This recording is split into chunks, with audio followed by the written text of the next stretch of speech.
I'm Muhammad Abdul Rahman from Park Pure Line. Basically, I'm a food technologist, so attached with Park Pure Line since 2015. So I have good experience of working with this organization. So uh, basically, Park Pure Line is working on different domains of food safety, nutrition, and halal.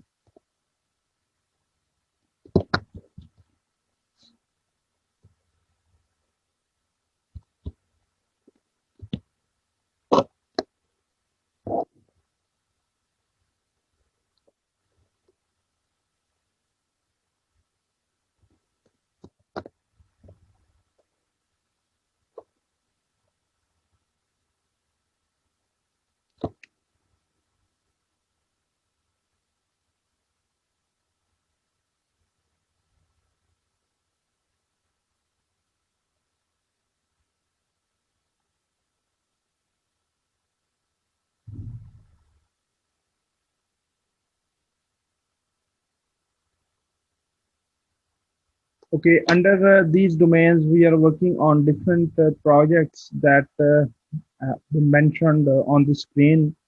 That we are offering our consultancy and advisory services to food industry and private sector as well. Or other than that, currently we have started our own pilot project of food processing and on the concept of minimum processing and minimum value addition. So all these projects that we are running in market are run in collaboration with the different partner organizations. Uh, the logos of that partner organizations has been mentioned on this slide. You may see from here. So this is our upcoming project that I have talked regarding that we are going to start a pilot project of food processing and value addition. So inshallah soon you will see different spices products with the brand name of Park Your Line in market. So inshallah we are currently working on this project. So this is our latest logo, and our slogan is simply pure. Okay, now we will directly move towards the topic of today's training, that is developing control points for halal slaughtering. So this training is planned keeping in mind the upcoming Eid al-Adha, that uh, the persons, that the technologists, that the general persons must know about the concept of slaughtering, that what are the perspectives of halal in slaughtering and what is halal zabiha. So inshallah, later on slides we will discuss in detail about the concept of Islamic zabiha or Islamic slaughtering, and what points must be considered while slaughtering the animals. The other peoples that have been registered for this training, I hope so, inshallah, will join within few minutes. So we will continue with the minimum number of participants in this training. Okay, first of all, we will know what is slaughtering and why slaughtering is done. What is the basic perspective of animal slaughtering? Participants, please confirm one thing, that can you hear me? Yes. Yes, sir. Okay. सो हम slaughtering के बारे में बात करेंगे कि slaughtering basically है क्या, Islamic perspective of slaughtering क्या है, इस्लामिक कंसेप्ट ऑफ जबीहा क्या है।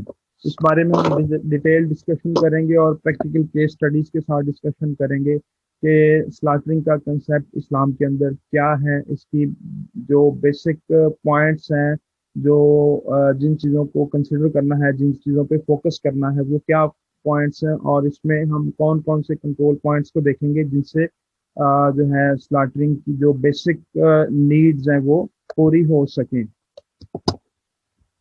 ओके, सबसे पहले एसेंशियल्स ऑफ स्लॉटरिंग। स्लॉटरिंग है क्या? स्लॉटरिंग का मतलब ये है कि जो भी इस्लामिक गाइडलाइंस हैं उनके अकॉर्डिंगली एनिमल को स्लेन करना।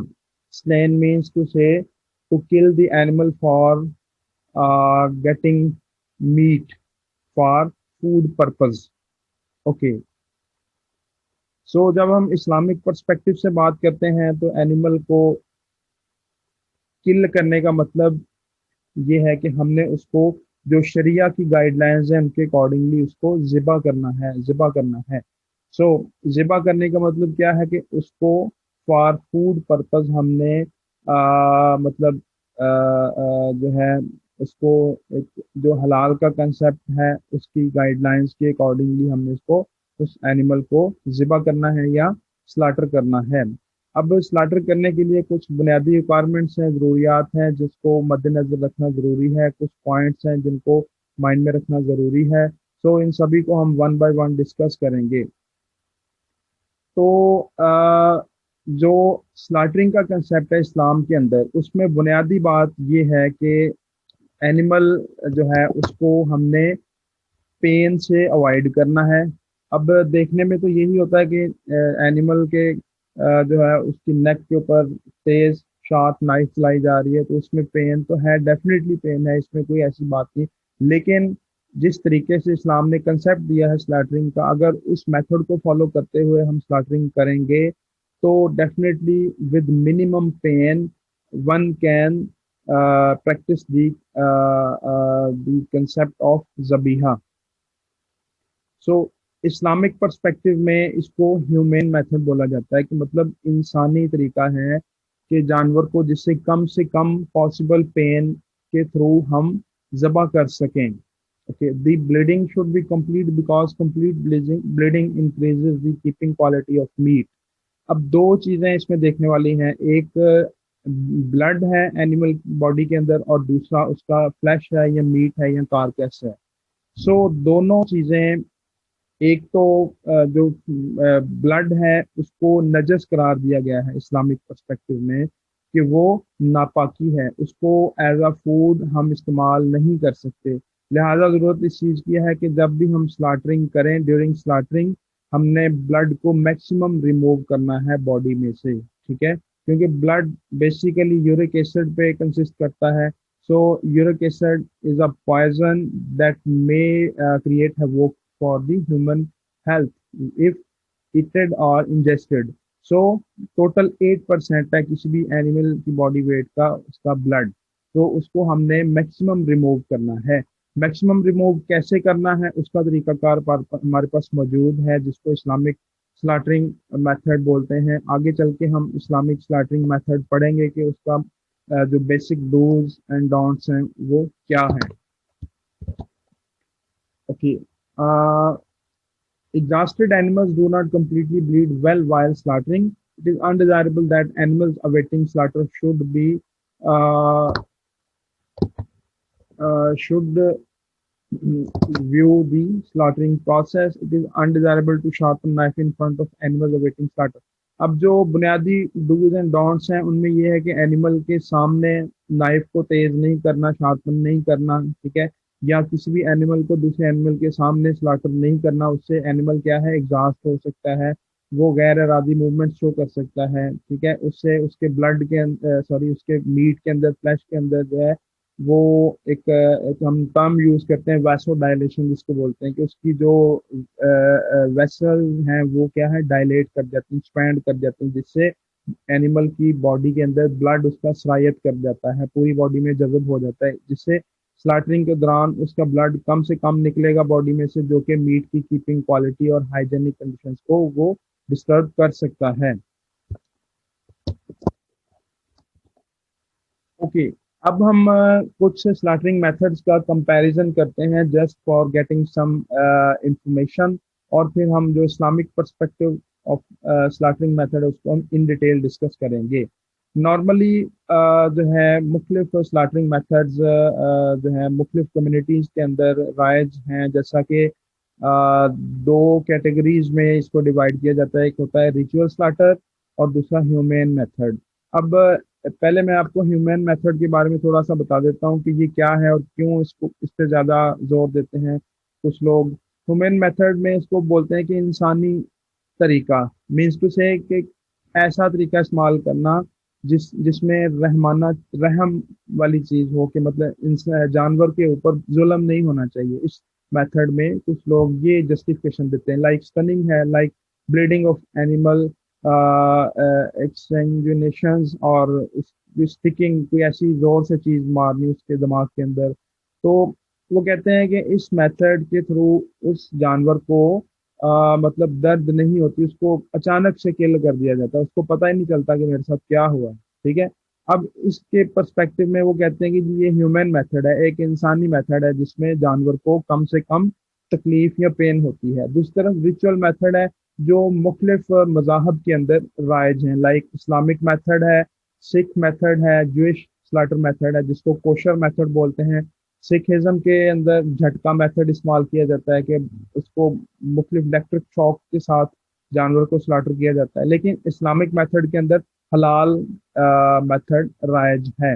अब इन सभी मेथड को अगर हम कंपैरेटिवली देखें, तो अगर तो पेन के हिसाब से जो लोग इसकी लॉजिक पेश करते हैं कि स्टनिंग करके उसके दिमाग के अंदर की ऐसी हथौड़ी मारनी जिससे वो अनकॉन्शियस होके किल हो जाए जानवर, तो ये बिल्कुल इसमें मतलब कुछ पेन तो कम हो सकती है उनके बकौल, लेकिन क्योंकि उसकी बॉडी से रिमूवल ऑफ ब्लड नहीं होता, so that may deteriorate the flesh quality and may harm for humans that are consuming that animals meat. So other than that, when we talk about pusher और झटका method, वो भी मुख्तलिफ तरीकों से बिजली का करंट लगा के, बाज का तो पानी के अंदर, गर्म पानी के अंदर जानवर को फेंक के दबा करते हैं, स्लाटर करते हैं। सो ये सारे मेथड्स जो हैं वो क्या है, हराम मेथड्स हैं। इनको ह्यूमेन तो वो लोग कह सकते हैं, लेकिन हलाल इनको नहीं कह सकते।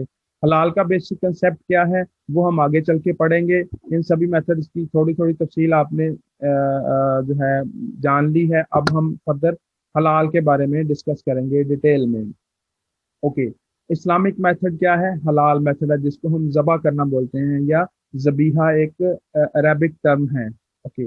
सो इसकी बेसिक गाइडलाइंस ये है कि एनिमल की कुछ एंटीमॉर्टम इंस्पेक्शन होना जरूरी है, जिसमें एनिमल को देखना है कि एनिमल जो दिखने में कैसा है। जबीहा के जो इस्लामिक मेथड है उसकी कुछ गाइडलाइंस हैं कि एनिमल की हेल्थ ऐसी होनी चाहिए, वो मेंटली फिजिकली फिट होना चाहिए। ओके। अनकॉन्शियस नहीं होना चाहिए, या उसको स्लाटर करने से पहले रिलैक्स कंडीशन में रखना है। ऐसे नहीं कि आप किसी दूर दराज इलाके से लेके आए और उसको आते ही फौरी तौर पे ज़बह कर लें, नहीं। एनिमल शुड बी रिलैक्स्ड, वो एग्जॉस्टेड कंडीशन में नहीं होना चाहिए, और ज़बह करने से पहले उसको पानी, उसको खुराक खिलानी है ताकि वो अच्छे तरीके से सैर हो सके। फिर इसी तरह जो नाइफ है, जो रेजर है जिससे उसकी गर्दन पे कट लगाना है, that must be sharpest. Okay. जो स्लाटर करने वाला बंदा है, स्लाटर या कसाब उसको बोलते हैं, वो मुसलमान होना चाहिए। उसको ज़हनी तौर पे वो क्या है, मतलब ओके होना चाहिए। ये नहीं कि कोई ऐसा पागल हो जो स्लाटर करने चल पड़ा हो। So slaughterer should be Muslim, should believe in Islamic studies, should be mentally all right. Then sharpening of knife should not be performed in front of animals awaiting for slaughtering. Then collective slaughtering should not be performed. Collective slaughtering means के 10-20 जानवर एक जगह पे खड़े हैं, सब जानवर एक दूसरे के सामने उनको ज़बह किया जा रहा है। उससे ये होगा कि जानवर इस प्रोसेस को देख के क्या डर जाएंगे, बहुत ज़्यादा कॉन्शियस हो जाएंगे। उनकी, जैसे मैंने पहले एक आपको बताया था, वासोडायलेशन, उनकी जो कैपिलरीज हैं वो फैल जाएंगी, फूल जाएंगी। सही है। उससे ये होगा कि बॉडी के अंदर जो ब्लड प्रेशर है उसका वो कम हो जाएगा, और उससे ये होगा कि जब उसको ज़बह किया जाएगा तो वो उसकी बॉडी से ब्लड ज़्यादा रिमूव नहीं हो पाएगा। उससे ये होगा कि जो मीट है या फ्लैश है, कार्केस है, उसकी कीपिंग क्वालिटी या जो हाइजेनिक क्वालिटी उसकी बेहतर नहीं बनेगी। सो एनिमल्स को एक साइड पे रखें, जो जिस एनिमल को स्लाटर करना है उसको स्लाटर हाउस में या स्लाटरिंग प्लेस पे ला के उसको अलग से स्लाटर किया जाए। इसी तरीके से जो है स्लाटर करने का मेथड क्या है, मैं यहाँ पे इस स्लाइड को स्किप करते हुए आपको अगली स्लाइड पे ले जाता हूँ, जिसमें आप तस्वीर की मदद से आप बेहतर समझ सकेंगे। ये एक डायग्राम है, पिक्चर है, जिसमें दिखाया गया है कि एनिमल की जो नेक है उसके ऊपर मुख्तलिफ आर्टरीज होती हैं और इसी तरह उसका स्पाइनल कॉर्ड होता है। नाइफ के थ्रू जो बेसिकली 4 आर्टरीज हैं उनको कट करना है, लाइक जुगुलर वेन है, एसोफेगस है, ट्रेकिया है और इसी तरह कैरोटिड आर्टरीज हैं। इसके अलावा नेक वर्टिब्री आ जाते हैं बैक साइड पे और स्पाइनल कॉर्ड उसके अंदर मौजूद है, नेक वर्टिब्री के अंदर। सो हमने नाइफ के थ्रू जो 4 वेन्स हैं, एटलीस्ट 3 वेन्स का कटना जरूरी है, जिसमें जुगुलर वेन्स, एसोफेगस और ट्रेकिया। ट्रेकिया क्या है? सांस की नाली। एसोफेगस खाने की नाली। और जुगुलर वेन जो ब्लड वेन्स हैं इनका कटना जरूरी है। हाउएवर जो कैरोटिड आर्टरीज हैं वो क्योंकि स्पाइनल कॉर्ड के करीब होती हैं, वो अगर ना भी कटती जाए या उनको एंड पे भी काट दिया जाए तो कोई इशू नहीं है। बहरहाल ये 3 पहली नालियां काटने से जानवर हलाल तरीके से ज़बह हो जाता है, वो अनकॉन्शियस हो जाता है। हाउएवर इसमें जो कंसेप्ट है, जो स्पाइनल कॉर्ड है उसको हमने नहीं काटना, पहले उसको एंड पे काटना है। उसको काटने का मकसद क्या है कि सॉरी, उसको ना काटने का मकसद क्या है कि जानवर, क्योंकि स्पाइनल कॉर्ड का डायरेक्ट कनेक्शन सीएनएस के साथ है, सेंट्रल नर्वस सिस्टम के साथ है, दिमाग के साथ है, तो अगर उसको फौरी तौर पे काट दिया जाएगा, आम फहम जुबान में इसको मनका बोलते हैं, इसको टेक्निकली हम स्पाइनल कॉर्ड बोलते हैं। तो इसको हमने पहले नहीं काटना, अगर पहले काट देंगे तो काटने का मकसद मतलब ये हुआ कि जानवर का जो दिमाग का कनेक्शन है पूरे बॉडी के साथ वो खत्म हो गया, जानवर बहुत ज्यादा अनकॉन्शियस हो जाएगा इसके काटने से। हाउएवर इसको जुड़े रखना है, उसका मकसद ये होगा कि जानवर के दिमाग से, सेंट्रल नर्वस सिस्टम से सारी बॉडी को सिग्नल्स जा रहे हैं, उससे जानवर अपने पाँव, अपने बाजू फड़फड़ाएगा, जोर जोर से झटकेगा, मारेगा। उससे ये होगा कि जानवर का जो बॉडी के अंदर ब्लड है वो जोर से बाजू और पाँव और टांगे झटकने से ब्लड मैक्सिमम रिमूव होगा। जितना ब्लड मैक्सिमम बॉडी से रिमूव होगा उतना ही वो हमारी सेहत के लिए, हमारी खुराक के तौर पे अच्छा है, क्योंकि बॉडी से मैक्सिमम ब्लड रिमूव हो रहा होगा।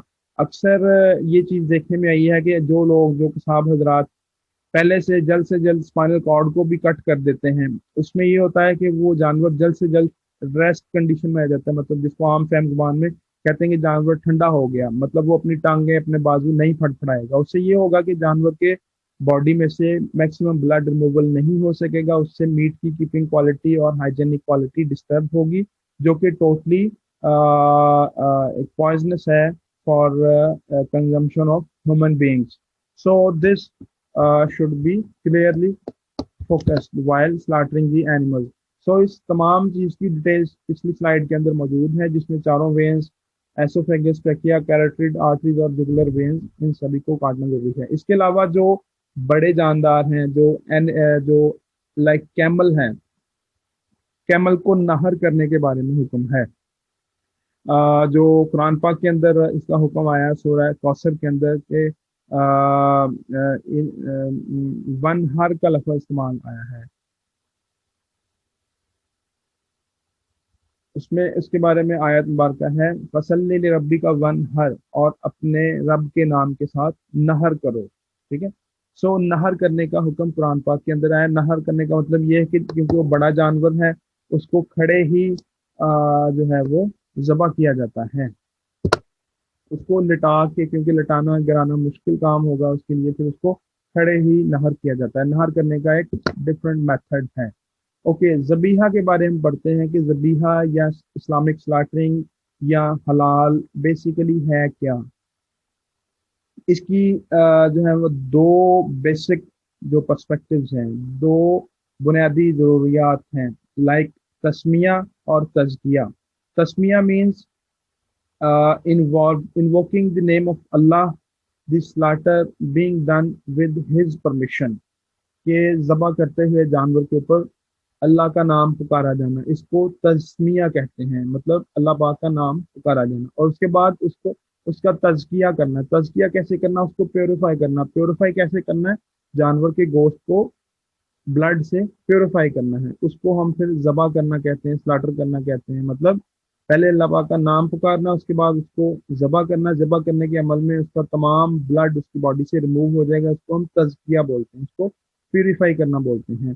तो ये क्या है, तमाम set of rules and that has been derived from the Quran and Hadith in accordance with several commands given in the Holy Quran. Islamic method of slaughtering based on two important principles जो अभी हमने यहाँ पे डिस्कस किए हैं. So यही एक बुनियादी बेस है. Okay. So जो एनिमल जिसको स्लाटर करना है उसके लिए 5 फ्रीडम्स हैं, like freedom from hunger, from thirst, from disease, from pain and from fear and distress. ये तमाम चीजें पहले हम पढ़ चुके हैं कि उसको खाना खिलाना है, वो डिजीज फ्री होना चाहिए, उसको पेन नहीं देनी, ठीक है, उसको फियर और डिस्ट्रेस से बचाना है. ओके. अब हम हलाल के कंसेप्ट के बारे में पढ़ेंगे कि हलाल का कंसेप्ट बेसिकली क्या है.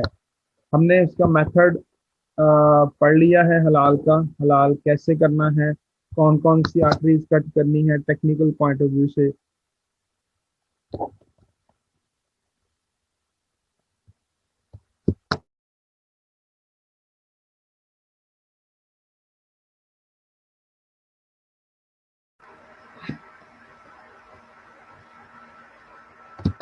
ओके. सो हलाल का बेसिक कंसेप्ट क्योंकि कुरान पाक के अंदर मौजूद है. कुरान पाक के अंदर सबसे पहले सूरह बकरा के अंदर इसकी जो है हुक्म आया है कि या अय्युहन्नास कुलू मिम्मा फिल अर्ज़ि हलालन तय्यबन, ऐ लोगो ज़मीन में से वो चीज़ें खाओ जो हलाल और तय्यब हों. सो अब दो चीज़ें इसमें हैं, हलाल और तय्यब. ये दोनों चीज़ें एक दूसरे के लिए लाज़िम मलज़ूम हैं. हलाल मीन्स इस्लामिक मेथड ऑफ ज़बीहा, उसको हलाल करना. उसके बाद तैयब मीन्स उसको पाक करना, साफ करना या पाक करना. पाक करना इसमें तमाम जितना भी हमारा फूड सेफ्टी का कंसेप्ट है वो इसमें कवर अप हो जाता है. मतलब फूड सेफ्टी कहाँ से शुरू हो जाती है, जब इन एनिमल को स्लाटर करके उसके ब्लड को रिमूव किया जाता है उसकी बॉडी में से, ठीक है, वहीं से फूड सेफ्टी स्टार्ट हो जाती है. सो इसके अलावा कुरान पाक में एक और जगह पे या इसमें मुख्तलिफ जगहों पे जो है हलाल का हुक्म आया है. फॉर एग्जाम्पल सूरह अल अनआम में है, so eat of meats on which god's name has been pronounced if you have faith in his science. Okay. इसी तरह सूरह अल माइदा में आयत नंबर 3 में है, forbidden to you for food are dead meat, blood, the flesh of swine, and that on which have been invoked the name of other than Allah, that which have been killed by strangling or by violent blow or by a headlong fall or by being gored to death, that which have been partly eaten by a wild animal unless you are able to slaughter it in due form. अब इसमें तमाम conditions के बारे में हुक्म आया है कि एनिमल का कौन कौन सा पार्ट खाना है. एक तो मुर्दार नहीं खाना, ब्लड नहीं खाना, और इसी तरह जो सुअर या पोर्क है उसका गोश्त नहीं खाना. इसके अलावा उसकी डिफरेंट कंडीशंस हैं कि ऐसा जानवर जिसके ऊपर अल्लाह के अलावा किसी और का नाम पुकारा गया हो ज़िबा करते हुए, वो हराम है. इसी तरह कोई ऐसा जानवर जो मर गया हो या जो वाइल्ड एनिमल हो जिसका कि कोई हिस्सा किसी जानदार ने खा लिया हो, वो हराम है. ठीक है. सो ये तमाम चीज़ें, और स्लाटरिंग के बारे में भी है कि कोई चीज़ उसके सर में मार के, ये तमाम अहकामात कुरान पाक के अंदर वाज़े मौजूद हैं. सो इनको हमने एज इट इज़ फॉलो करना है. ओके. अब एनिमल स्लाटर हो गया. अब स्लाटरिंग के दौरान हमने कौन कौन सी हाइजेनिक मेजर्स लेनी है, कौन कौन से कंट्रोल पॉइंट्स हैं जिनसे मीट की क्वालिटी को हम इम्प्रूव कर सकते हैं. That control points we are going to discuss in detail. So सबसे पहले हम गुड हाइजेनिक प्रैक्टिस की बात करेंगे जिनको हम GHPs बोलते हैं. अब इससे भी पहले मैं समझता हूँ एक पॉइंट डिस्कस किया जाना चाहिए जिसको हम गुड एग्रीकल्चरल प्रैक्टिस में कंसिडर करते हैं, like GAP, good agricultural practice. So good agricultural practice क्या है कि जानवर को पालना, उसकी हाउसिंग, उसकी हस्बेंड्री, उसकी रेयरिंग, तमाम मामलात, उसकी वेटनरी प्रैक्टिस, तमाम मामलात को हमने बेहतर अंदाज में देखना है. जो भी मेथड्स हैं, जो भी स्टैंडर्ड्स हैं, उनके अकॉर्डिंगली. फॉर एग्जांपल कोई ऐसी जानवर को कोई डिजीज़ है, उसकी केयर, उसकी ट्रीटमेंट कैसे करनी है, हलाल तरीक़ों से करनी है, अच्छे तरीक़ों से करनी है, जो भी स्टैंडर्ड प्रोटोकॉल्स हैं उनको थ्रू करनी है. उसके अलावा जानवर की रेयरिंग में उसको डाइट कौन सी देनी है, ठीक है, उसकी हाउसिंग, उसकी हस्बेंड्री, उसके तमाम मामलात गुड एग्रीकल्चरल प्रैक्टिस में डिस्कस किए जाते हैं, जो कि अल्टीमेटली डायरेक्ट और इनडायरेक्ट वे में उसकी जो मीट क्वालिटी है उसको उसके ऊपर वो जो है वो असरअंदाज होते हैं। इसी तरह जानवर को बाज़ का आजकल फीड के अंदर बहुत ज़्यादा एंटीबायोटिक्स दिए जा रहे हैं, मेडिसिन दी जा रही हैं, कुछ स्टीरॉयड्स भी दिए जा रहे हैं, ठीक है। उन तमाम चीज़ों को जो है वो कंसिडर करने के लिए एक टर्म यूज़ होती है जिसको हम कहते हैं कि रेस्ट पीरियड, के मतलब जानवर को रियर करने के बाद स्लाटरिंग करने से पहले एक रेस्ट पीरियड दिया जाता है, एक टाइम दिया जाता है, जिससे उसकी बॉडी के अंदर जितने भी मेडिसिन हैं, जितने भी एंटीबायोटिक्स हैं, उनके असरात को ज़ायल किया जा सके, उसको रेस्ट पीरियड बोलते हैं, ठीक है। सो गुड एग्रीकल्चरल प्रैक्टिस में इन तमाम चीज़ों को कंसिडर करने की ज़रूरत है। ओके, अब हम गुड हाइजीनिक प्रैक्टिस की बात कर रहे थे। सो गुड हाइजीनिक प्रैक्टिस जब हम एनिमल को स्लाटर करना स्टार्ट करते हैं वहीं से स्टार्ट हो जाते हैं। मतलब एनिमल को स्लाटर करना है, वो नाइफ, वो छुरी, वो जगह, हर चीज़ साफ़ सुथरी होनी चाहिए, उसमें माइक्रोबियल लोड कम से कम हो, ठीक है। आमतौर पे तो इन चीज़ों का ख्याल नहीं किया जाता है, कहते हैं कि कोई मसला नहीं है, मतलब जानवर को ज़बाई करना है, अभी चीज़ें गंदी होनी है छुरी का, लेकिन स्लाटर करने से पहले छुरी साफ़ सुथरी होनी चाहिए। जिस जगह स्लाटर किया जा रहा है वो जगह साफ़ सुथरी हो, जिस जगह पे जिन हाथों से स्लाटर किया जाता है हाथ साफ़ सुथरे हों, वज़ू किया हो स्लाटरर ने, ठीक है, उसकी हाइजीनिक कंडीशन प्रॉपर हो, उसको कोई नज़ला, ज़ुकाम, कोई खांसी, छींकें, कोई इस तरह की कम्युनिकेबल डिजीज़ ना हो, ताकि ऐसा ना हो कि वो ड्यूरिंग स्लाटरिंग खुद से अपने से वो जानवर के अंदर या मीट के अंदर, फ्लैश के अंदर वो तमाम डिजीज़ को ट्रांसफ़र या कम्युनिकेट कर दें, ठीक है। सो क्रॉस कंटेमिनेशन का कंसेप्ट यहाँ पे मद्देनज़र रखना है, ठीक है। इसी तरीके से जहाँ पे स्लाटर हाउस जो है उसकी तमाम ओवरऑल कंडीशन, उसकी सफाई सुथराई को मद्देनज़र रखना है। इसी तरह वहाँ पे पेस्ट कंट्रोल के मामला उनको देखना है, कोई मच्छर, कोई मक्खी, कोई रैट, कोई कैट्स वगैरह अक्सर ऐसी जगहों पे होती हैं, ठीक है, उनको वहाँ से भगाना है। उनको जो है इन तमाम पेस्ट को कंट्रोल करने के लिए IPM को हमने कंसिडर करना है, जिसको इंटीग्रेटेड पेस्ट मैनेजमेंट बोलते हैं हम, ठीक है। सो ये तमाम चीज़ें क्या है गुड हाइजेनिक प्रैक्टिस में आ जाती हैं। आगे फर्दर चल के हम GHPs की डिटेल्स पढ़ेंगे, like appropriate sanitation procedures, cleaning and disinfection should be performed, compliance with portable water criteria. अब यहाँ पे भी हम देख सकते हैं कि जो साफ़ सुथरा और पोर्टेबल वाटर वहाँ पे अवेलेबल हो, ऐसा ना हो कि गंदा पानी मौजूद है। अक्सर कसाब असरात गंदा पानी ही उधर होता है, साफ़ सुथरा नहीं होता है, ऑलरेडी एनिमल्स को स्लाटर किया होता है, उसी पानी के जो गंदा मंदा पानी है उसी के उसको साफ़ कर रहे होते हैं। सो ये सारी चीज़ें कंसिडरेबल हैं। इन सारी चीज़ों का अल्टीमेट डायरेक्ट वे में इम्पैक्ट होगा मीट की क्वालिटी के ऊपर। सो फंक्शनल कोल्ड चेन भी हमारे पास होनी चाहिए। मतलब कोल्ड चेन क्या है, एनिमल को स्लाटर किया, उसका मीट फौरी तौर पे कोल्ड चेन में ठंडा किया और ठंडी हालत में आगे फर्दर सप्लाई चेन में मूव फॉरवर्ड कर दिया, ठीक है। इसी तरह regular examination of health and personal hygiene of, फिर एम्प्लॉयज़ की भी बात आती है, जो पर्सन देख रहे हैं उनकी जो पर्सनल हाइजीन के पैरामीटर्स हैं एज पर स्टैंडर्ड होनी चाहिए। मतलब कोई कम्युनिकेबल डिजीज़ ना हो, कोई मतलब हाथ में घड़ी ना पहनी हो, कोई रिंग, कोई छल्ला, कोई मुंह में पान, सुपारी, गुटखा शुटखा अक्सर ये लोग इस्तेमाल करते हैं, ठीक है। तो इन चीज़ों को अवॉइड करना। अब फॉर एग्जांपल देखने में ये भी आया साहब हज़रात क्योंकि पान या गुटखा अक्सर इस्तेमाल करते हैं, तो वो क्या, अगर उसने मुंह में पान डाला होगा तो वो उस टाइम स्लाटरिंग के टाइम पे क्या वो मुंह से ऊंची आवाज़ में अल्लाह अकबर, बिस्मिल्लाह, अल्लाह अकबर पढ़ सकेगा? तो ये कितना इम्पोर्टेंट कंसेप्ट है, कितना इम्पोर्टेंट इस चीज़ का इम्पैक्ट हो सकता है। अगर वो उस टाइम पे अल्लाह अकबर ही बोल ना सके मुंह में पान डाले होने की वजह से, तो मैं समझता हूँ जिस जानवर को हमने हलाल करने की नीयत से हलाल करना है वो मामला टोटली डिफरेंट हो जाएगा। So this point must be considered in a imperative way.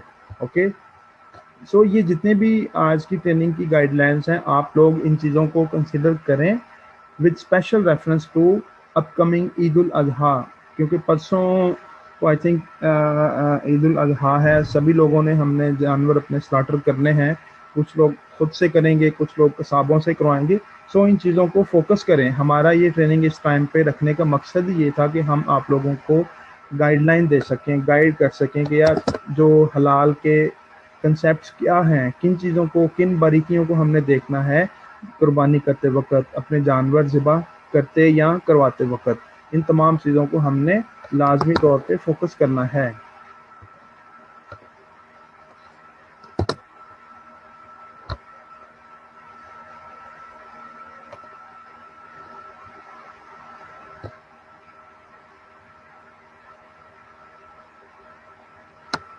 Functional cold chain की बात आ रही है। अभी मैंने पहले भी इसको बताया डिटेल में कि कोल्ड चेन मींस कि जब एनिमल को स्लाटर कर लिया, जानवर से गोश्त हमने हासिल कर लिया। अब गोश्त क्योंकि बहुत ज़्यादा पेरिशेबल कमोडिटी है, पेरिशेबल कमोडिटी की शेल्फ लाइफ को इम्प्रूव करने के लिए हमें कोल्ड चेन की ज़रूरत होती है कि उसको फॉर एग्जांपल एक जगह से दूसरी जगह पे सप्लाई करना है, स्लाटर हाउस से किसी रिटेल स्टोर पे हमने सप्लाई करना है, स्लाटर हाउस से अपने घर लेके आना है, स्लाटर हाउस से किसी शॉप पे लेके आना मीट को सेल करने के लिए, तो हमें मीट को सप्लाई करने के लिए एक कोल्ड चेन, एक कोल्ड सप्लाई चेन की ज़रूरत होगी। मतलब ऐसी व्हीकल जिसमें जो है फ्रीज़र लगा हो, उसमें एटलीस्ट जो है वो चिलिंग टेम्परेचर मेंटेन किया जाना चाहिए। इसको फंक्शनल कोल्ड चेन कहते हैं, मतलब वो फंक्शनल होनी चाहिए, नॉन फंक्शनल ना हो। ठीक है, इसको हम फंक्शनल कोल्ड चेन बोलेंगे। सो ये term specially with reference to supply chain यहाँ पे डिस्कस की जा रही है। अब उसके बाद हम बात करेंगे good hygiene practices at lairage. The facilities must be available for the isolation and removal of any animals showing signs of illness. Pasteurized water is preferred to wash animals prior to slaughter. Uh, The animals must be adequately rested before slaughter for 12 hours. Food should be withheld 12 hours before slaughter. Anti-mortem inspection must be diligently carried out to detect sick animals. अब लेरेज क्या है? Animal को slaughter करने से पहले का period जो है इसको हम लेरेज बोलते हैं, जिस टाइम एनिमल की एंटी मॉर्टम इंस्पेक्शन की जा रही होती है। मतलब एंटी मॉर्टम इंस्पेक्शन क्या है? जानवर को ज़बह करने से पहले उसके तमाम पहलुओं को देखना, उसकी फिजिकल एक्टिविटीज़ को देखना है, उसको मेंटली देखना है, मतलब कि हर तरह से वो स्लाटर करने के काबिल है जानवर, उसको एंटी मॉर्टम इंस्पेक्शन बोलते हैं। सो लेरेज के दौरान देखना है कि कोई बीमारी का साइन तो नहीं शो कर रहा है, एनिमल के जो नेजल डिस्चार्ज है वो प्रॉपर है, उसके फीसेस प्रॉपर हैं, ठीक है, इसी तरह उसकी हेल्थ कंडीशन ठीक है। उसके लिए जो उसको वॉश करना है वो क्या है? स्टरलाइज्ड या प्रेशराइज्ड वाटर होना चाहिए, ताकि प्रेशर से हम उसको क्या है, तमाम इम्प्योरिटीज़ उसकी जो वो रिमूव कर सकें, उसको साफ़ सुथरा कर सकें। इसी तरह उसको रेस्ट टाइम देना 12 घंटे का, ताकि एनिमल रेस्ट की कंडीशन में हो। फिर उसको प्रॉपरली खाना खिलाना है या जो भी पानी शानी पिलाना है, तमाम चीज़ें क्या है लेरेज के दौरान इनको कंसिडर करना है। नेक्स्ट टर्म है good hygiene practice during the slaughter and flaying process. अब इसमें क्या है? The slaughtering should be done on tables or on hanging rail to reduce contamination by regurgitation. The slaughtering knife should be cleaned and sterilized between each carcass at 82 degrees Celsius. The head should be removed and after skinning washed separately from the carcass. Okay, ये तमाम guidelines हैं जब हमने animal को slaughter कर लिया, slaughter करने के बाद और स्लाटर करने के दौरान, मतलब लेरेज के बाद की ये तमाम कंडीशंस हैं। लाइक जब हमने तकबीर पढ़ ली, ठीक है, उसके बाद क्या है, जानवर को जल्द से जल्द बजाय ज़मीन के ऊपर लटाने के प्रेफर ये किया जाना चाहिए। अब ये हम, क्योंकि अब एक कुर्बानी में तो ये है कि इंडिविजुअली हर बंदा अपने जानवर को ज़बह करता है, कुर्बान करता है, लेकिन ये कुछ हम इंडस्ट्रियल कंसेप्ट भी यहाँ पे डिस्कस करेंगे साथ साथ, क्योंकि इंडस्ट्री में ज़्यादा डिमांड होती है चीज़ों की। मतलब 100 जानवर खड़े हैं, उनको ज़बह करना है, तो एक एक को करके हम ज़मीन पे तो नहीं मतलब लटा के उसका स्किन काटेंगे, उसकी जो भी फर्दर ऑपरेशंस हैं फ्लेइंग प्रोसेस में आते हैं उनको करेंगे। उसके लिए तो फिर हमें फिर मैकेनाइज्ड सिस्टम चाहिए, जिसमें आता है कि रेल्स होनी चाहिए, हैंगिंग रेल्स हों, कुंडे वाला जिनको हम आम ज़बान में बोलते हैं, कि जानवर को उठा के उसके ऊपर हैंग किया, उससे उसके जो भी फर्दर फ्लेइंग प्रोसेस के ऑपरेशन हैं वो ईजी और जल्द से जल्द हो जाएं। ठीक है, तो ये हैंगिंग रेल यहाँ पे इस कंसेप्ट में यूज़ किया जा रहा है। हाउएवर आम जो कुर्बानी की जाती है ईद उल अज़हा के मौके पे या आम दिनों में जो जानवर स्लाटर किए जाते हैं, उसमें ये होता है कि आम तौर पे एक वो सीढ़ी है या एक कुंडा वगैरह है छत के ऊपर लगा हुआ, जिसमें जानवर को हैंग कर दिया जाता है ताकि उसकी जो फर्दर फ्लाइंग प्रोसेस है वो इजीली और जल्दी हो सके। इसी तरह से जानवर स्लाटरिंग नाइफ को स्टरलाइज करना है। ठीक है, यहाँ पे देखें हम इम्पोर्टेंस, आगे चल के हम माइक्रो ऑर्गेनिजम्स के बारे में पढ़ेंगे तो आप लोगों को इस चीज़ की समझ आएगी कि ये तमाम प्रोसेस इस तरीके से स्टैंडर्ड वे में करने का क्या कंसेप्ट है, क्यों ज़रूरत पेश आती है।